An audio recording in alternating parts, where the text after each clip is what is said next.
HBO y Craig Mazin consiguieron lo que consideraba imposible: tomar un material original complicado y con oportunidad de mejora, tomar esa oportunidad, hacerla rollito y metértela por la cola. Conservar todo lo problemático, lo que no funciona y quitarle lo bueno, para perder tiempo en reinterpretaciones estúpidas, arrogantes y superficiales de los personajes. The Last of Us temporada 2 es desde muchos frentes una terrible adaptación de una obra ya problemática y polémica, y por encima de todo y aún más preocupante, es una terrible temporada de televisión que no parece pertenecer al prestigio que distingue a HBO y más bien a la improvisación de la cantidad sobre calidad de las series más genéricas de Netflix, con una estructura caótica, prioridades incomprensibles y un anticlímax más decepcionante que el del punto medio del propio juego, que despierta mi duda en cómo un simple logo puede hacer a tantos engañarse lo suficiente para creer que esto aún es televisión de prestigio y no la cosa más caótica e inconexa de la plataforma desde el penoso final de Juego de Tronos. Pero antes déjame hacerte una gran recomendación. Yo sé que hoy no hablamos de una gran serie, pero se vienen y ya hay grandes series este año. Se viene el Juego del Calamar 3, se viene Wednesday, por fin la última temporada de Stranger Things. Además, claro, ya está disponible para ver todo Andor. Tenemos The Rehearsal, The Pit y viene por fin It, Welcome to Derry. Es un gran año para la televisión y hoy te quiero recomendar cómo tener acceso a todas esas plataformas con el mejor precio, para que así las puedas ver en su plataforma original con la mejor calidad y con subtítulos e idioma que tú prefieras. Entra a ggpeak.com, el marketplace más grande de productos digitales que tiene descuentos de hasta el 70%. Ahí vas a encontrar un montón de suscripciones. Está Disney Plus, que tiene todo lo de Marvel, Star Wars y la mejor serie hasta ahora del año, Andor. Tiene Netflix Premium para que veas el final de Stranger Things o ahora la aclamada Adolescencia. Y claro, Crunchyroll para que veas Attack on Titan si es que no la has visto porque es obligada, y también tiene todos los mejores animes que están ahí disponibles. Incluso hasta hay licencias para juegos de Steam y PlayStation 5, por si quieres mejor jugar The Last of Us. Además cuentan con soporte 24/7 que te ayuda en tiempo real cuando lo necesites. Es más, ven, vamos a comprar una suscripción de HBO en este momento. Te dije que vengas. Aquí pongo mi información, hago mi pago, y una vez hecho, me mandan la información a mi correo, la ingreso en la plataforma y ya con eso estoy disfrutando en todo su esplendor de HBO Max. Además nos traen esta super promoción: en la compra de algún producto en la página o suscripción, les van a regalar una cuenta de HBO a los 10 primeros que hagan su compra con mi código de promoción. Entra ya a ggpeak.com, ahorra en tus suscripciones y disfruta del contenido como se debe. Cuando anunciaron la adaptación televisiva de The Last of Us, solo me interesaba por una razón: la posibilidad de darle una nueva oportunidad a la historia del segundo juego con diferentes perspectivas autorales y un medio con otras necesidades. Y es que ambos títulos ya son en sí mismos obras audiovisuales competentes que no necesitan ser elevadas o adaptadas bajo otro medio para ser valoradas. Son desde muchos aspectos tan cine como el cine. Necesita puesta en escena, un montaje, departamento de fotografía, diseño y una dirección artística que nos da una atmósfera y un tono específico. Y a eso se le suma la narrativa mecánica e interactiva fundamental para la experiencia total de estos juegos. No son cine, pero beben de él y usan su lenguaje para lograr sus efectos. Se ha demostrado cómo incluso la dirección cinematográfica del videojuego llega a estar por encima de la serie en estos apartados. Son elecciones más expresivas y narrativamente más potentes, y con esto entonces justamente puedo comenzar diciendo cómo efectivamente, incluso con la secuela del juego con la que discrepo mucho, la ficción audiovisual superior son los juegos y no la serie, siendo su mayor problema, desde aquí lo digo, el hecho de que para la serie es más importante la logística que la narrativa. Para la serie es más importante el compromiso, por ejemplo, de que entiendas cosas de la manera más fácil, incluso si su forma hace que se abarate la narrativa. Para la serie es más importante que se respete superficialmente la iconicidad del juego, más no los fundamentos temáticos del mismo. Quieren que se parezca la forma para complacer al fan, pero sin entender el fondo, y se nota que no entienden el fondo. Los cambios de los personajes responden a una logística superficial de que funcionen inmediatamente en un contexto para un episodio, pero que se contradicen una vez la necesidad de imitar al juego choca con sus cambios. Pero vamos en orden.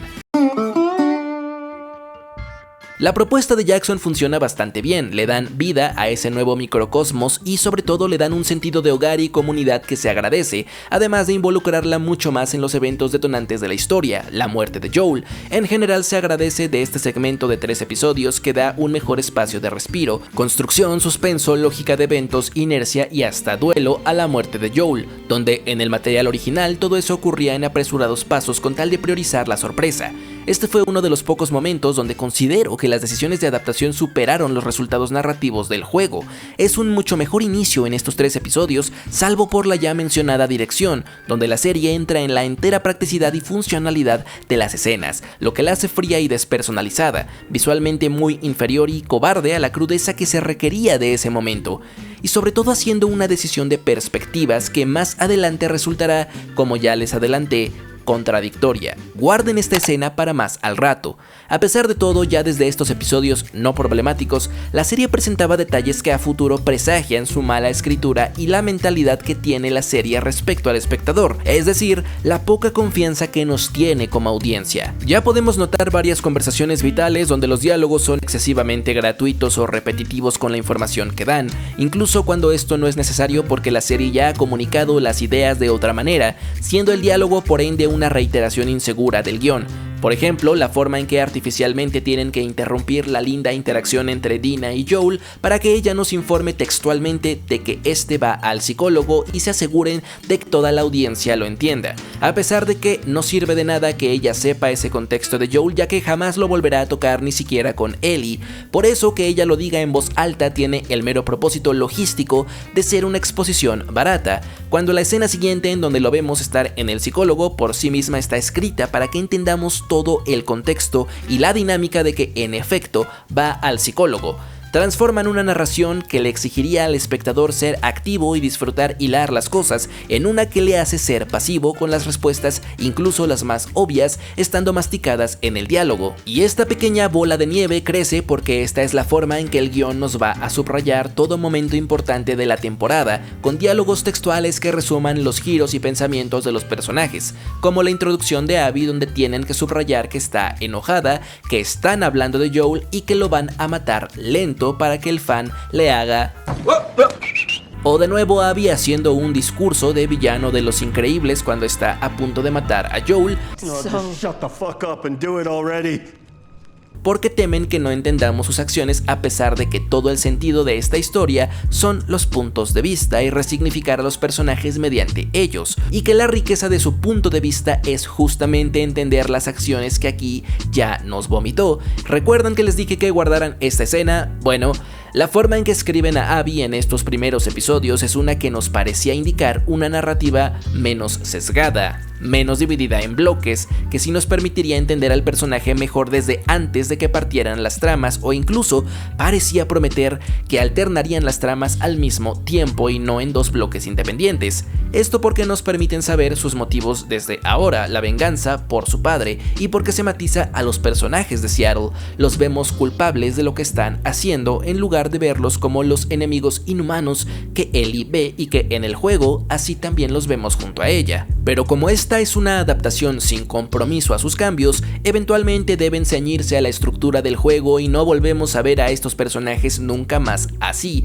Los vemos en Seattle desde la perspectiva ignorante de Ellie, nos dan un poco de empatía por Abby, pero nos la quitan en cuanto empieza la historia de Ellie, restando valor al hecho de que sabemos que Abby está buscando venganza. Parece más de nuevo una decisión logística para disminuir el odio de la audiencia hacia Abby, pero es apenas un parche, un curita, no un cambio analítico y bien pensado en la narrativa televisiva, ya que, de todos modos, cuando Abby vuelve a aparecer, se respeta todo lo que hace el juego para que la odiemos por matar a Jessie, porque no la conocemos lo suficiente para que nos importen sus motivaciones respecto a lo que ella nos está quitando ya 2 veces. Sigue siendo simple porque así la debemos ver, pero entonces este matiz improvisado sirvió para nada. De todos modos, en su segmento vamos a volver a conocer lo que ella ya nos expuso, la relación con su padre, sus amigos, yada yada. logística antes de narrativa, y eso está haciendo contradicciones, reiteraciones innecesarias y ejecuciones inferiores al material original, o hacen que sus añadidos originales acaben en nada, se desvanezcan en utilidad una vez deben ceñirse al juego. Dina tiene el mismo problema de un compromiso falso al adaptar, ya sea para cambiar o para mantener. A Dina la cambian hasta que necesitan respetar al juego y entonces hacen un personaje mutante, inconsistente y mal escrito. Ahondaré en un segundo en ello. El problema más grande de esta temporada ocurre en Seattle y los días de Ellie, irónicamente la parte menos odiada del segundo juego, de la que casi nadie se queja, aquí recibió un universal rechazo, con justa razón. Seattle tiene los siguientes problemas: una pésima condensación y adaptación de las inflexiones que están agarrando del juego, un muy mal atinado cambio en las prioridades de los personajes, tanto en lo que quieren alcanzar como en las prioridades que nos quieren mostrar de ellos a nosotros, y con cambios que eventualmente se contradicen con el rol que los personajes deben cumplir, una dirección de actores disonante con los eventos en los que están envueltos y una disonancia entre visiones de cada director de los episodios, y una estructura a la que nunca le encontré sentido retroactivo. A ver, está sobreentendido que la adaptación cambia cosas, pero ese hecho no absuelve a la serie de que las decisiones que cambiaron o las decisiones que tomaron son malas. Que sea una adaptación no justifica que todo cambio esté bien, sobre todo cuando esos cambios empeoran la experiencia televisiva. Hablemos de la condensación de eventos. Seattle tiene 3 episodios de una temporada que tiene la famélica cantidad de 7, y en los que usaron 3 para comenzar la historia y uno es un flashback en medio de todo. Es decir que Seattle tiene menos de 3 horas de contenido, lo cual todavía es bastante, pero ¿qué hicieron con esas 3 horas? Le dieron prioridad a las cosas más intrascendentes de los personajes y engulleron en pocos minutos los eventos narrativos del juego que por alguna razón aún quisieron adaptar solo por compromiso. Los episodios de Seattle siempre se sienten caóticos e improvisados, llenos de eventos sobrecomprimidos y diálogos vergonzosos. El episodio 4 es toda una transición para establecer Seattle, que viene de un episodio que ya era una transición. Ok, huyen de zombies y el WLF y encuentran el teatro y se revela la inmunidad de Ellie, así como el embarazo de Dina para unir a las dos como pareja. Esos son los movimientos de la historia que deben de cubrir. Sin embargo, por alguna razón deciden comprimir en su clímax 3 diferentes inflexiones encimadas una de otra, que en sí mismas niegan la fuerza o inercia de las otras en un caos sucio. Dina le cree a Ellie que es inmune, le revela que está embarazada e inmediatamente después hacen el delicioso. 3 diferentes balas de el guión para hacer conflicto o liberar emociones comprimidas en una sola escena y no sientes nada.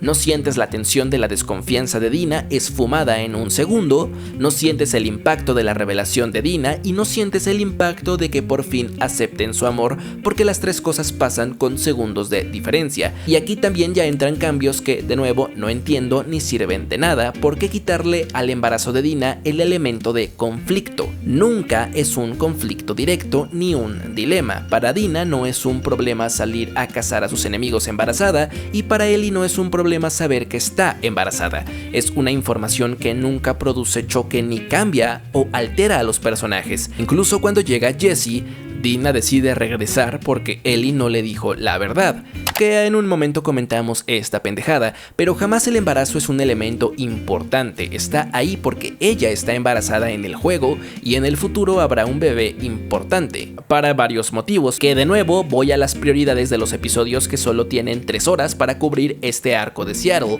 Con todo respeto, ¿qué me importa la sexualidad de Dina? En las prioridades de este mundo y la economía y sustentabilidad de este relato, que me añade a su desarrollo de personaje saber que era insegura por su sexualidad. Me super vale verga. Te juro por mi vida que me vale verga. No me dice nada pertinente a la personalidad de Dina, ni su carácter en lo que hace. Ese es un ejemplo de esas descripciones que le das a un personaje para que crean que es complejo, pero realmente no sirve de nada para complejizarlo. No afecta en cómo se conduce, no afecta en las decisiones que toma o tomará. Es una biografía vacía, y de esos detalles irrelevantes que no llevarán a nada, decidieron llenar 3 episodios de Ellie. ¿De qué me sirve escuchar cómo murieron sus padres en una anécdota más genérica que las misiones secundarias de un juego de Ubisoft? Mi hija se llama Mar. Órale.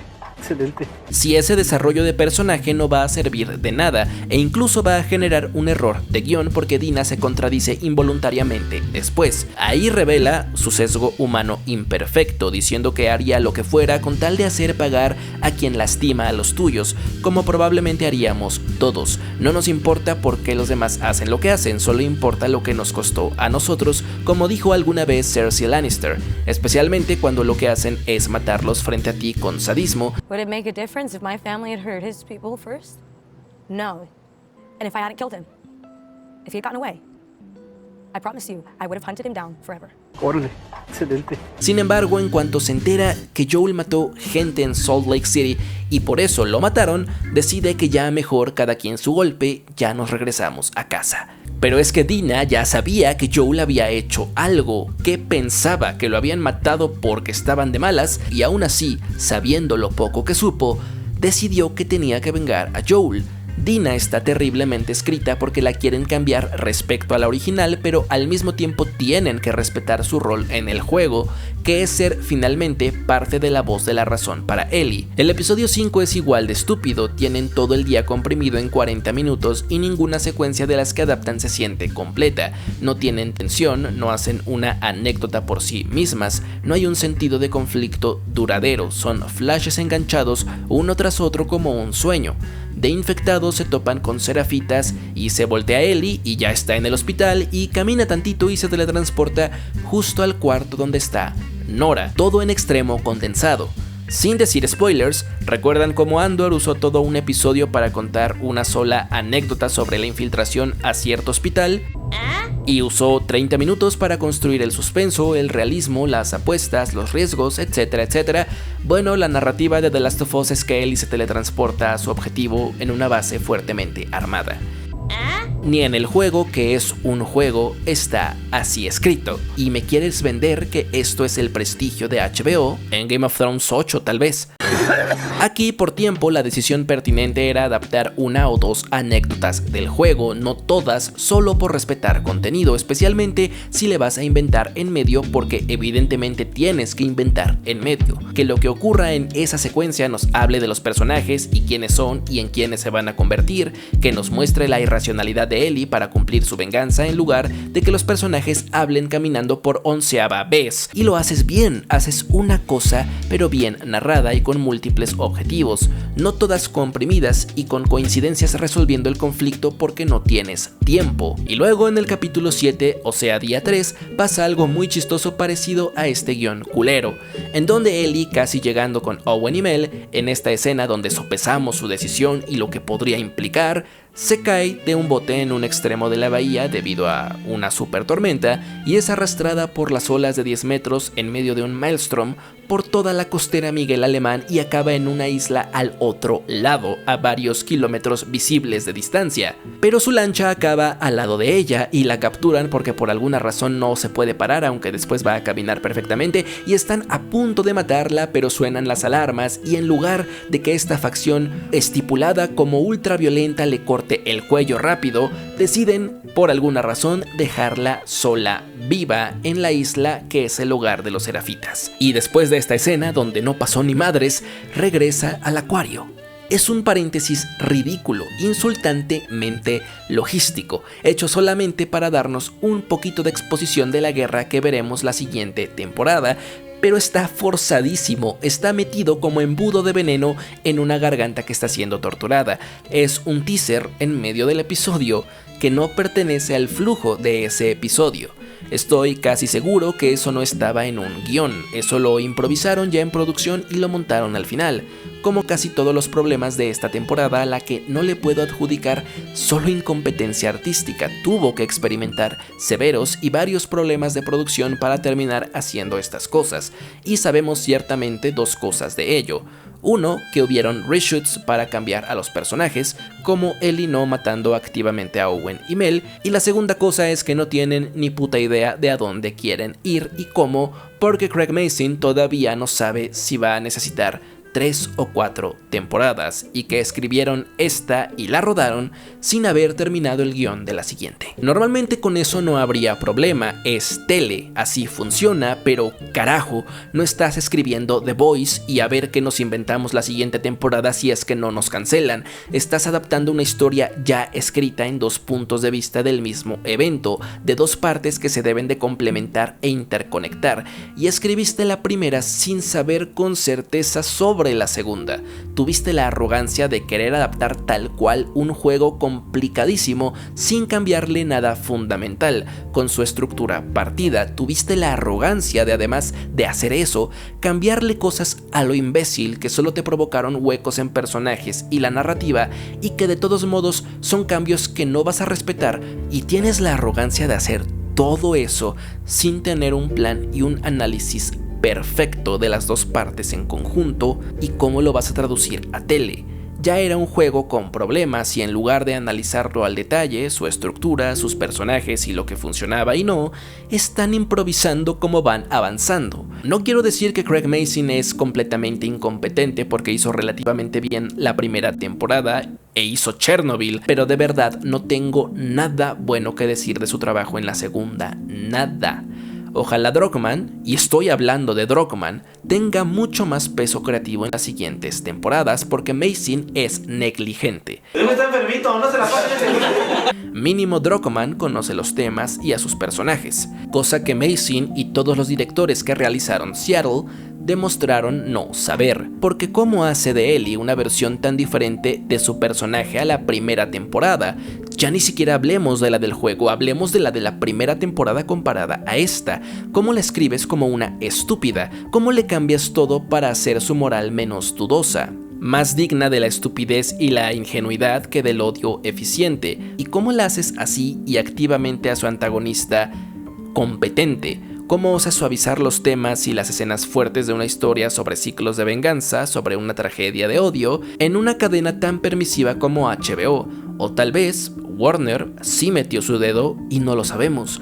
Solo sabemos el resultado, una adaptación que no entiende su premisa, sus personajes, sus inflexiones y que claramente no entiende la complejidad de lo que quisieron hacer, porque recrear la estructura del juego con la negligencia con lo que lo hicieron es criminal. Y en ese caos tenemos la trama de Isaac. Es una decisión que parece hecha por HBO o desde una mentalidad, de nuevo, logística. Paréntesis de que cada vez que dije logística en este video, entiéndanlo como la manera más huevona, floja que tuvieron de resolver los retos que la adaptación les ponía enfrente. Vemos un poco de Isaac en escenas que sí, de alguna manera nos dan información pertinente a lo que Ellie verá o hará en ese episodio, pero que se siente como la manera más floja de integrar a los WLF en la trama de Ellie, para que no tengan que pensar mucho en una exposición orgánica y activa del mundo, y mejor tener un equipo secundario rodando escenas que puedan ser montadas a discreción donde mejor convenga. No me funciona que nos den contexto directo paralelo sobre personajes que no nos importan todavía, que no conocemos y de los cuales no pertenecen a esta trama, con una trama paralela que ni siquiera es una trama, sino escenas sueltas en los episodios, que no llegan a un payoff claro ni se resuelven en algo, ni siquiera chocan con Ellie ni para salvarla directamente. Se sienten estorbosas porque no le pertenecen a esta estructura, a esta trama. La narrativa periférica de Ellie con los WLF debería ser más sutil y sugerente, menos explícita. El juego, que es un juego, lo hace más elegante. En ambas tramas te deja unir los cables por ti mismo si pones atención. Aquí no tienes por qué poner atención a detalles circundantes porque te lo sueltan todo a la cara como agente alienígena de esa trama, ni siquiera se complementan de alguna manera, y eso que el último episodio osa llamarse presuntuosamente Convergencia. Para mí Isaac estorba más de lo que aporta, es algo hecho a medias que ni nos deja conocerlo bien como personaje, es igual de unidimensional al final como al inicio. Está ahí porque necesitamos conocer un poco del contexto de la guerra en Seattle, es otro teaser para la tercera temporada que no se percibe armónicamente integrado a esta temporada, y creo este es otro gran problema, el hecho de que solo tengamos 7 episodios. Si ambas tramas se hubieran desarrollado en una temporada de 12 episodios, las habrían escrito simultáneamente y probablemente la narrativa conectada sería mucho mejor pensada, además de que veríamos ambas en una sola emisión, sería menos problemático. Pero de nuevo, volviendo a la irónica logística de esta temporada, sabiendo todos esos problemas, sabiendo todos esos pormenores que se enfrentarían con la emisión, decidieron respetar sin un análisis pertinente la estructura problemática del juego, que funciona mucho menos en televisión. En el juego juegas a tu ritmo y decides continuar la historia cuando tú quieras a tu ritmo, no tienes que esperar 1 o 2 años a saber la continuación, y eso va a frustrar a los espectadores, sobre todo cuando se enteren que tienen que ver 3 episodios de Abby para llegar a este cliffhanger, y sobre todo cuando se enteren que la respuesta a este cliffhanger no es tan satisfactoria. Todo este guión parece escrito en el momento, nada termina de encajar con lo demás, personajes contradictorios a sus conclusiones, una Ellie cuyo arco ni siquiera se nota porque sus inflexiones están desdibujadas entre todo el material original que tampoco suma a nuevas conclusiones, elementos que se dejan como preguntas en el aire y se olvidan después, como el arma de Chekhov que le da sed a Ellie, un rifle al que se le hace doble énfasis solo para ser olvidado y jamás usado, como el hecho de que inicia la temporada peleando, entrenando y jamás pelea. Y claro que no todo es malo, el propio episodio dirigido por Druckmann es bastante bueno, emocional, inteligente en cómo cambia las cosas que no funcionan tan bien en el juego, como el viaje innecesario a Salt Lake City para una sola cinemática. Es un episodio que reformula la estructura del juego para dar una lectura más limpia a los hechos, que le da una anécdota como la de Eugene para que Ellie descubra la verdad sin que te lo digan en la cara. Este es un episodio ingenioso y que describe perfectamente lo que una adaptación debe hacer, el tipo de discriminación y análisis que debe hacer de su material de origen para que funcione en la traducción. Lamentablemente ese Druckmann funcional no estuvo presente en toda la temporada y la cohesión y entendimiento de los personajes estuvo ausente en todo el arco de Seattle, donde la propia Ellie ni siquiera se parece a la Ellie sobria que vemos aquí. HBO puede escudarse con que las críticas son porque el juego ya es de por sí divisivo, pero todos sabemos que esto no es buena televisión, menos es una buena representación del audiovisual que nos ofrece el juego, y todos los que están suscritos a este canal saben que es un juego que ni siquiera me gusta mucho, pero a partir de aquí, el juego es una mierda. Y hasta yo puedo ver con claridad las atrocidades que le hicieron a sus virtudes y cómo enaltecieron sus defectos en la peor manera posible. Jamás creí decir esto, pero en HBO han arruinado, han subestimado y han sido superados por The Last of Us, parte 2.